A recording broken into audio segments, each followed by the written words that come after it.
వాళ్ళు ఫోకస్ చేసింది ఏంటంటే ఇక్కడ చంద్రబాబు నాయుడుతో పాటు నితీష్ కుమార్కి పదవి లేకపోతే ఒక్క నిమిషం కూడా ఉండడు. ఒక్క నిమిషం ఎవరిని భరించడు. అసలు ఇంకా అతనిలో ఒక అపరిచితుడు వచ్చేస్తాడు. అది తెలిసిన తర్వాత ఏమవుతుందంటే సింపుల్ లాజిక్, ఇక్కడికి ఎన్డీఏ కూటమి, ఎన్డీఏ నువ్వు నేను అన్నట్టు ఉన్నాయి, ముక్కుతో మూలుగుతూ. రేపొద్దున నితీష్ కుమార్ను చంద్రబాబు నాయుడు గారు కలిపి కాలు లాగేశారు అనుకోండి. చంద్రబాబు నాయుడు గారు ఆల్రెడీ 2018 తర్వాత నాకు బీజేపీకి నా జహాపన రాజకీయాలు అంచేత నేను కాంగ్రెస్తో విభేదిస్తున్నాను, ఇంకెప్పుడు లేవని పొత్తుని ఎప్పుడు బయటకు వచ్చాడే ఆ స్టేట్మెంట్ ఎప్పుడైనా విన్నారు మీరు?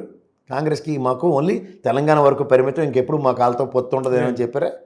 జస్ట్ లైక్ మా చిరంజీవిలాగా ఆయన చూడండి, కాంగ్రెస్లో ఉంటాడు, నరేంద్ర మోడీ గారి సభల్లో దండాలు పెట్టుకుని ఉంటాడు, బీజేపీని మించింది లేదని అంటాడు, పద్మవిభూషణలు కూడా తెచ్చుకుంటాడు, అన్నీ బాగానే ఉంటాయి కదా.